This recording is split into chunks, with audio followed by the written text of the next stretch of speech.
Assalamualaikum warahmatullahi wabarakatuh. Masih lagi dalam bab 2 reka bentuk mekanikal.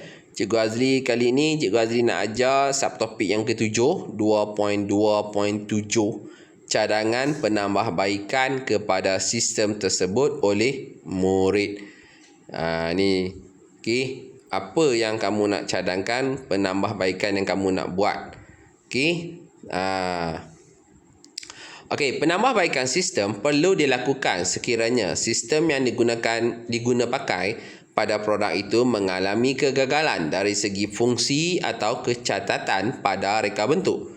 Kegagalan fungsi pada produk menyebabkan produk tersebut tidak dapat beroperasi seperti yang sepatutnya. Keadaan yang sedemikian mungkin berbahaya serta boleh menyebabkan risiko kemalangan kepada pengguna. Semasa penambahbaikan dilakukan, proses pembinaan adalah seperti yang telah dipelajari dalam bab yang lepas. Okey, jadi kelas,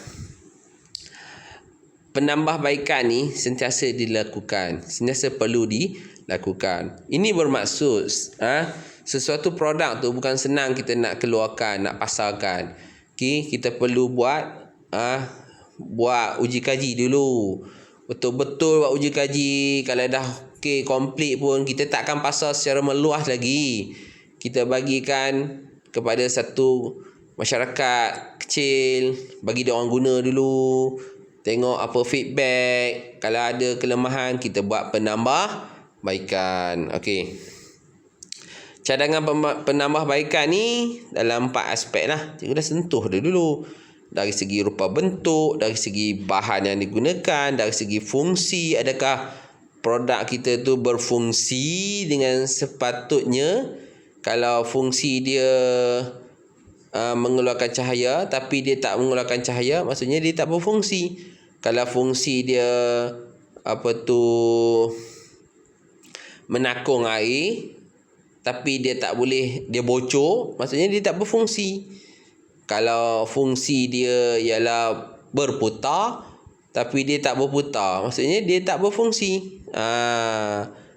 Okey, kemudian cadangan penambahbaikan dari segi kemasan. Okey, 4 poin ni kita boleh gunakan dia untuk buat cadangan penambahbaikan. Okey, dari segi rupa bentuk ni penerangan je. Rupa bentuk memainkan peranan yang penting bagi sesuatu gadget atau produk. Rupa bentuk yang menarik dapat menawan hati pembeli ataupun pengguna. Faktor ini mestilah diberi keutamaan pada mana-mana produk agar produk yang hendak dibina itu lebih istimewa berbanding dengan gadget atau produk yang sedia ada yang lain. Contohnya, rupa bentuk yang futuristik dan mengikut trend terkini. Itu dia. Bahan pula. Faktor bahan memainkan peranan yang penting dalam pembinaan gadget ataupun produk. Bahan yang digunakan mestilah bersesuaian dengan tugas ataupun fungsi komponen mekanikal. Penggunaan bahan sintetik mempunyai banyak kelebihan bagi menggantikan bahan tradisional. Okey, contohnya kalau tradisional ni gear guna besi, berat, berkarat, tapi sekarang dah guna plastik. Plastik pun ada yang kuat, tahan, tak mudah haus seperti besi. Itu kelebihan dia. Contohnya penggunaan bahan plastik berbanding dengan bahan logam. Yang terkini ialah penemuan bahan yang lebih maju, iaitu gentian karbon. Carbon fiber lah. Okey, yang mana bahan ni lebih tahan, lebih kuat daripada logam. Okey, dia lebih kuat daripada logam, tapi dia lebih ringan daripada logam.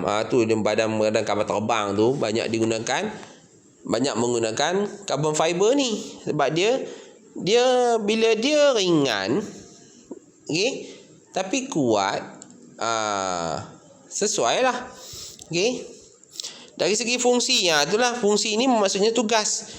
Produk yang berfungsi ialah produk yang dapat melaksanakan tugas bertepatan dengan tujuan produk itu dicipta. Contohnya, kita cipta pen untuk menulis dan menggaris. Kalau kita pen tersebut tak boleh digunakan untuk menulis ataupun tak boleh digunakan untuk menggaris, jadi buat apa pen tu? Tak ada guna. Okey, last sekali, kemasan. Selain menambahkan daya tarikan produk, kemasan juga berfungsi untuk menutup kelemahan. Sebagai contoh, jika bahan asas menggunakan logam, kalau kita tak letak kemasan, dia akan terdedah kepada udara dan air, maka dia akan berkarat. Dengan kemasan cat, permukaan logam dapat dilindungi daripada kelembapan sekaligus mencegah masalah karat. Okey, dan tamat. Sekian, terima kasih. Assalamualaikum warahmatullahi wabarakatuh.